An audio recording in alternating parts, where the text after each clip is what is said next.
What's up, madlang people? I am your host, Daven, and joining me today is, Ako po si David. And ako naman si Michael Anthony. and this is the number one podcast for art discussions and art problems behind the canvas. So, kumusta kayo guys? Kumusta araw na? Kaka-lunch lang, masaya, busog. Okay din naman, may mga iba pang mga gawain rin.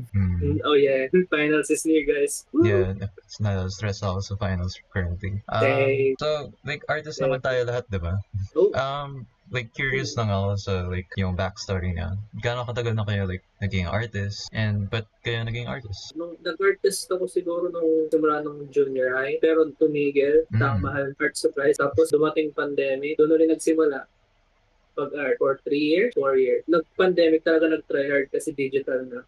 Sa part ko naman, bata pa lang ako nag-uumpisa na akong mag-drawing. I remember, 5 years old ako, pinakauna kong drawing na ginawa sa papel is isang paniki. Marami lang kasi yun sa aming lugar, parang I was obsessed with their shape. Ginawa ko yon hanggang ngayon. So that would be like 16 na taon na ako since nag-start ako ng drawing. And then sinabihan ako ng aking mga magulang ko na baka nakuha ko daw yung ganitong klaseng interest ng aking great grandfather. Dahil yung great grandfather ko rin kasi mahilig talaga siyang mag-drawing ng especially sa gilid ng mga bangka. Nilalagyan mo ng mga paintings dahil malapit kami sa dagat eh. Ako naman, mga grade school pa ata ako. Nagko-collect ako dati ng K-Zone magazine. Like, may mga how to draw dun sa mga pages. Tatry ko kopyahin yung mga toy pages sa mga K-Zone. Palagi ko yung ginagawa. And the more na ginawa ko yan, mas lalo nag-improve yung art ko. So, parang yun yung nag-motivate sa akin like, oh, kaya ko tong gawin as a passion. Seeing na matagal na kayong artist, ano yung mga like pet peeves nyo in art? Kunyari, may commission ka, tapos yung customer mo nakipag-away sa'yo or like mga certain art trends and stuff. Para sa akin, pet peeve ko is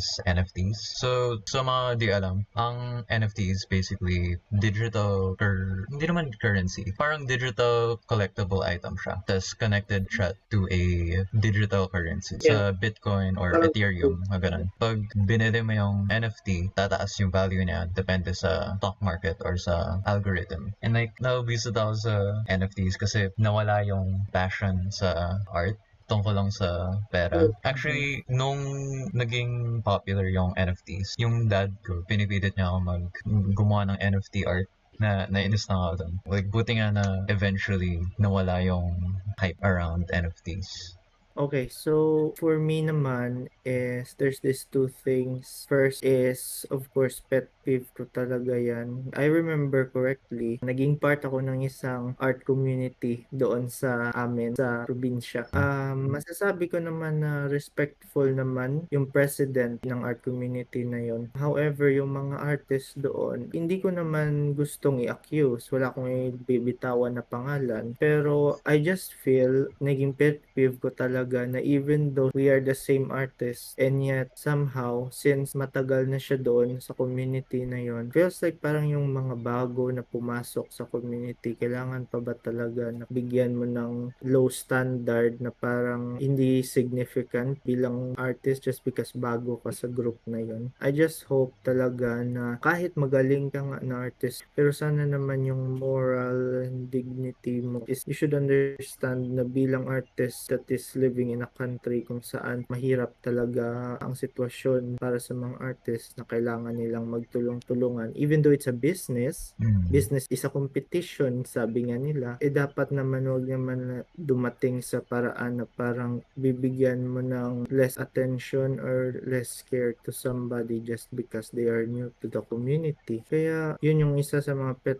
peeve ko talaga. Pero ang isa pa sa mas mataas na pet peeve doon, generative AI. Actually, ang generative AI, hindi siya makukonsidera na masasabi natin na black lang siya o white lang siya. Ang mundo natin super komplikado na mabigyan lang ng tinatawag ng simple answer sa mga issue na sa tingin sa mata ng ibang party kumpara sa isa. Yung akin lang po, yung generative AI naman talaga yung nakakatulong talaga yan, especially academics or other businesses. Pero pagdating kasi sa tinatawag nating artwork. Art is created by feelings and by philosophy, and pagdating sa kung ano nakikita ng creative na tao at gusto niya yun i-communicate or i-translate sa mga audience yung nakakakita ng gawa niya. So hindi dapat mako-consider natin na yung AI is something na mako-consider talaga na real art. That's why may tinatawag tayong chronemics, 'di ba? Naalala niyo yun? Oo. Kung saan yung time, pag binigyan mo ng time ang isang bagay, kabilang na yun yung gawa mo, is nabibigyan yun ng kahulugan na even though wala kang sinasabi, sa tagal ng binigay mo para lang magawa yung isang bagay, bibigay na ito ng komunikasyon na important yan at valuable sa kung sino man yung makakakuha, makakabili, o makakahawak ng gawa na yan. Because kahit anong art, basta binigyan ng mahabang panahon, is makukonsidera natin na valuable art talaga. Pero ako naman, kung makikita ko yung isang artwork and then sasabihin na, yeah, art yan, gawa ko yan. Pero hindi nila alam, kaya ko ma-distinguish yung pagkakaiba ng Ng AI. artwork from real digital art to digital art ginawa ng generative AI. Makikita mo yun, especially sa kamay, ang nahihirapan sila gumawa ng Yeah. perfect na kamay, diba? Kahit kayo rin siguro napapansin nyo yun. Kasi minention nyo guys, generative AI, tapos si David, NFT. Kaya siguro nakaka-irita rin kasi yung pagnanakaw ngayon ng likha natin. Kaya tayo naiinis sa NFT kasi napakadali lang din nakawan, hindi siya guaranteed, hindi siya safe. Tapos yung generative AI, ginagamit niya yung mga gawa ng artist, lalo na sa digital or yung physical art, nilanakaw nila, tapos kinocompile lang ng kinocompile, tapos gumagamit ng mass-produced na art. Kaya iritang-irita tayo sa mga minention natin na guys. Ako, naiirita rin ako yung pagnanakaw nga ng work natin. Tapos pinapakain lang sa generative AI o nilalagay lang sa NFT nang wala tayong yung hindi na-notice yung work natin. Ginagamit lang talaga sa mga ganyan. Nakakita talaga yun. Yun nga, wala rin tayong magawa kasi napakadali lang din gawin yun sa internet, sa digital age natin. Copy-paste lang gamit ng mouse o type lang ng prompt, makikita na yung art mo o art ng ibang tao. Like, unfair talaga. Maraming pa rin taong gumagamit. Kaya wala, nakakaano lang talaga, nakaka-demoralize lang maging artist. Pero laban lang tayo guys, laban lang tayo. Matitigil lang din to kasi lahat tayo, galit tayo sa AI-generated art o dyan sa mga NFT na yan. Laban lang. Yung mga gawa natin, ma-notice din ng maraming tao hanggang sa matalo natin ang generative AI o NFT naman yan. Yun lang guys yung pinahiritan ko. Ayoko lang talaga manakaw yung mga gawa natin. And yeah, yun lang pet peeve ko guys. Speaking of sa stealing ng art pati generative AI, ano ba yung recent trend ng yung gamit ng Studio Ghibli art sa AI pictures? Bigla ko naalala yung dating interview ni Hayao Miyazaki na dinapitan siya ng AI developers. Tapos parang binibenta nila yung AI nila na like, oh, pwede gamitin to pang animation niya. Tapos sa interview, parang nabwisot lang si Miyazaki kasi ang disrespectful sa work niya, sa animation. Kasi nawala yung passion, yung artistry. Tapos parang wala. Yung trend na to, parang dinidisrespeto si Miyazaki at yung mga gawa niya and stuff. It's parang like, ano yung opinion niya doon? Totoo naman, kasi ilang taon na si Miyazaki, yun lang, di ko lang alam. Pero matanda na siya, right? Tapos, since 1900s pa siya gumagawa ng movies. Lalo na yung mga Spirited Away. Ano pa ba yung mga alam niyo guys sa matatanda na movie ni Miyazaki? Totoro. Teachings Delivery Service, Mononoke, yung mga ganyan. Ang dami yan ang ginawang film. Tapos, nag-present itong company na ninakaw from him para sabihin daw mas madali magawa ng movies. So, ginagamit lang yung gawa niya para gumawa ng movies sa kanya. Like, ano yung mga previous works niya gano'n? Kapag ganyan lang gagawin, nakawin tapos i-produce lang din. Nakakairita talaga kasi parang dinesecrate yung yung gawa niya for like ilang decade sa paggawa ng movies. Tapos, ang gagawin lang, ilalagay lang sa robot, tapos gagawa lang ng animation, frames, kahit mapangit yung itsura, may mga problema. Ititrate na yun as movies. Like, talagang magagalit si Miyazaki dun. Of course, alam naman natin, 'di ba, animation, isa sa pinakamahirap na part ng art. Alam mo na in order for a character to move, kailangan paulit-ulit mo siyang i-drawing. And then kailangan mabilisan. Tapos dadating lang yung generative AI para lang nakawin yung art style na yun. Of course, alam naman natin that kind of art style is a signature of the artist, and then kukunin lang ng generative AI to gain something na mabilisan lang. Just like I said nga kanina, phonemic, Mm-mm. hindi nagbibigyan ng attention. So, marami sa mga animation ginawa ng Studio Ghibli with Mm-mm. that kind of art style. And isa sa kanila, personally lang ha, nagustuhan ko doon yung Kiki's Delivery Service. Yun ata yung pinakamaganda na nakita kong animation. Like, kahit paulit-ulit ko pa yung panoorin. And sa satisfaction na yun nga, it's just a melancholy na dahil lang nagkaroon na ng generative AI, mapapalitan ng all of those hardworking processes created only by AI. But again, I'm not wishing for the removal completely of AI. What I'm saying is, hindi lang talaga parang ethical naman sa standard ng AI versus sa standard ng artist na nagbigay sila ng kanilang kakayanan, all of the what they know para lang makagawa ng ganong klaseng mga animation, and then only for AI to be there. AI can be used for others, pero sana hindi naman yung pagdating sa art talaga, because it is a process of producing feelings. Again nga, hindi talaga pa ethical para sa akin. Yeah, like di naman masama ang AI. Kasi like ang dami niyang potential use. Like pwede siya pang medical, pang economics, mga ganun. But like the fact na ginagamit natin to replace yung mga creatives natin sa industry, medyo nakakainis. Meron din Patas. yung discussion na like about how it breaks yung copyright laws natin na like pwede lang magnakaw yung AI tapos wala silang repercussions sa ginawa nila. Mhm. Tapos yun, parang like paano ba natin, dapat ba may limit sa paano natin gamitin AI? Kayo? Dapat. Kasi yung medical field, hubra yun. Sa economic field, hubra yun. Pero kasi kapag ginagamit lang siya sa artwork natin, lalo na yung mga songs, ganyan, yung mga Mm-mm. basta art-related, songs, sculpting, ganyan, dance, film, lalo na yun. Kasi like, complicated yun eh. Like, hindi siya pwede ma-recreate lang katulad ng sa economics. Kasi yung economics numbers lang or like mga data. Mm-mm. Pwede yun sa generative AI. Tumutulong yun. Yung sa medical field, talagang tutulong yun kasi maraming diagnostics, maraming mga symptoms na same lang sa mga iba't ibang, minsan, di ba kapag search mo sa Google, masakit yung lalamunan mo, Mm. baka sabihin niya kagad cancer. Like, oo nga, meron yung symptoms sa cancer. Pero, malay mo, baka tinalalamunan mo kasi may simple lang na allergic reaction or like, yun yan, tumutulong siya para ma-narrow down yung mo sa medical field, yung sakit na meron ka. At hindi siya mag-overboard, like katulad yan, yung cancer, tas para ma-pinpoint talaga kung ano yung meron kang sakit. Tapos, kapag ginagamit ko siya sa art, dance, film production, art, or mga songs, ganyan. Like, parang napakahirap nating like, binigyan natin yung parte natin sa buhay para gawin yun. Like, hindi lang siya pwedeng mabigay. Like, kapag kinupi ng AI, like, masakit. Like, parang kinupi lang yung parte ng buhay mo or like, parang sinuntok ka in a way. Masakit na makita lang sa ibang way na yung gawa mo, either mas maganda or mas mapangit. Kaya mahirap din kasi itong igawan ng rules eh. Madaling gawin yun ng rules kapag logic. Pero kasi yung art, hindi siya logical, emotional siya. Parte talaga natin ng buhay natin, parte ng tao. Kaya galit yung mga creatives kasi emotional siya, hindi lang siya logistics. Kaya dapat merong hati talaga ang AI. Kapag gagamitin lang ang AI sa mga logic stuff and kapag sa mga iwanan niya yung mga art-related or emotional stuff, yun lang. Gusto ko lang magkaroon ng divide para gamitin siya.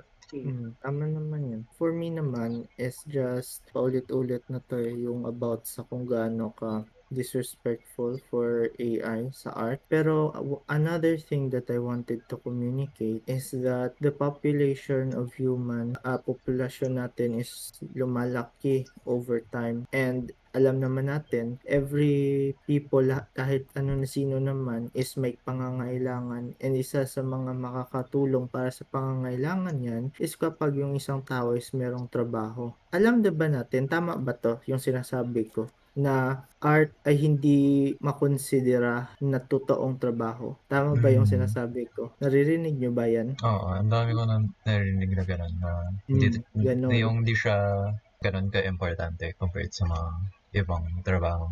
Pero alam natin mula sa poll pa lang, merong history about sa Lascaux Cave kung saan merong mga sinaunang mga gawa maestra ng mga sinaunang tao tungkol sa mga hayop na mga pinanghahunting nila. Pero Mm. kung tatanungin mo ha, art sasabihin natin ng mga ibang tao ngayon na hindi importante, then why do people in the past kinakailangan pa nilang mag-draw sa wall kung ang isa sa mga pinakamahalagang gawin nila is yung survival talaga.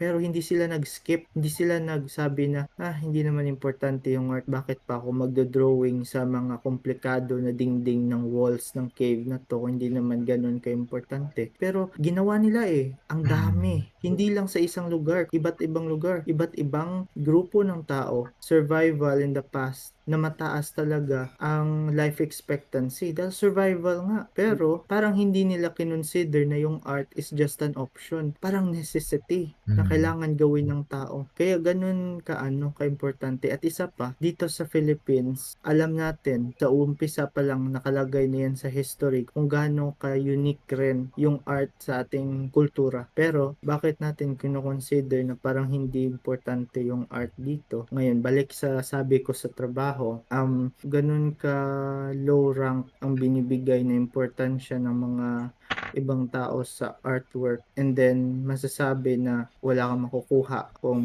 yung trabaho mo, career mo is yung pagiging artist, hindi siya importante na. Mm. So yun nga, pero dahil rin nga doon sa pagdating ng generative AI, mas tumaas pa ang kahirapan ng mga artist na makakuha talaga ng trabaho. Because yung ibang mga businesses, nagre-rely na rin din sa mga AI para daw less cost, less bayad, para walang pasweldo na para walang maraming taong ipapasweldo. Dahil kaya na ng generative AI eh. That kills innovation of new AI is innovation. Mm. Pero meron tayong dalawang parte, yung about sa our humanity, and then yung isa naman is about the economy. So dalawang klase yan, our mind and our external needs. So the art focuses on the mind, the philosophy of a person to communicate the feelings of one to another that makes us human. Mm. Ganun yun. Pero kung sasabihin lang na dahil sa generative AI, yun na yung naging rason kung bakit bumaba yung importansya nila sa art, and then yun nga, marami ng mga artist rin ang nawawalan ng trabaho because of that. And then may mga potentially mismong mga film or mga animated studio na parang naghahasik na gumamit na lang ng AI. Dahil sinabi ko nga kanina, para mabawasan yung yung pasahod nila sa mga So, bibigyan ng less importance talaga yung art nowadays. Pero sabi ko naman nga again na yung human population natin all around the world is dumadami at Mm. kinakailangan ng mga panibagong trabaho. Merong tinatawag na digital world kung saan sinasabi nila na it's a part of innovation daw. Pero kung titingnan natin Blockbuster versus yung Netflix mas mababa yung kanilang mga employees kesa sa Blockbuster, which gives them more profit sa kanila. Pero yun nga, mababa yung mga numbers ng employees nila, which is Mm. another form na nagpapakita na magiging mahirap pa masyado yung tinatawag na bagong employees. Yung tao, pag yung history nila talaga is mahirap at parang walang kulay sa nila, they pursue art to relieve that stress sa kanilang And that's why kahit sasabihin pa ng iba na hindi importante ang art, magko-continue pa rin yung artist na yan nagagawa para lang Mm. ma-relieve yung ganun ka-intense ang epekto ng mental issues. Parang mas malakas pa yung mental issues natin kaysa sa external issues natin. Ganun. So how would you operate? How would you say nakakain ka if you are depressed naman? It manipulates how you behave outside because it all starts from the inside, the consciousness. Mm. So, yun nga yung sinasabi ko. Pag hindi mabibigyan talaga ng importansya yung like sasabihin na lang na magiging magandang career or literal na gagawing work yung tinatawag nating pagiging artist, marami siguro yung madadagdagan na mga tao na magkakapotensyal na magkatrabaho pang matulungan yung mga pangangailangan nila. Yun. Yeah, kaya nga yung kagaya sa sinabi ko tungkol sa NFTs, yung paggamit ng generative AI, naging for profit na siya, pang pera, para lang yumaman, walang pake para sa mga individual na kailangan mabuhay. Kaya sobrang importante na supportahan natin yung mga local artists natin, pati supportahan natin yung pag-push para sa unionization sa mga studio. Hindi lang para kumita yung mga artists, pero para rin bigyan ng laws or ng restriction ang AI. At suportahan din natin kung yung external factors hindi makakatulong para sa mga artist ngayon, sana naman yung mga artist mismo tulungan din ng isa't isa, 'di ba? Importante talaga ang art sa emosyon ng tao. Like, kapag pagod ka, ngayon, kapag mga tao may careers ngayon, nagrereklamo dahil napaka-konti ng day offs nila. Nahihirapan silang mag-unwind. Like, hindi nila gustong mabuhay lang para buhay paycheck to paycheck para lang mabuhay. Gusto na lang din ma-enjoy yung buhay. Kasi gano'n naman talaga ang buhay. Enjoying yung buhay. Kaya minsan, kaya pupunta tayo sa mga art, sa video games, pag-drawing, pagkanta, or pag-learn ng instrument. Kailangan talaga natin yun sa buhay natin para makita yung na buhay lang tayo, na hindi lang tayo nagtatrabaho all the time. Yun lang. Sana para sa inyo, guys, may natutunan kayo sa podcast namin tungkol sa problematic sa art, sa mga problema namin sa art community. Maniwala lamang na hindi tayo matatabunan o mapapalitan sa larangan natin. Ipagpatuloy lang natin ang ating pagtahak sa sining, hindi sa gusto natin ng pera o ng mabilis na paraan sa paglikha, ngunit sa tunay na gusto natin ang proseso ng paglikha. At kapag nakakita man kayo ng NFT o kaya AI, baliwalain lang nyo dahil di sila parte ng komunidad natin. Tanda yun, mga kasinig. Salamat sa pakikinig. Thank you. Bye! Bye-bye po. Bye-bye.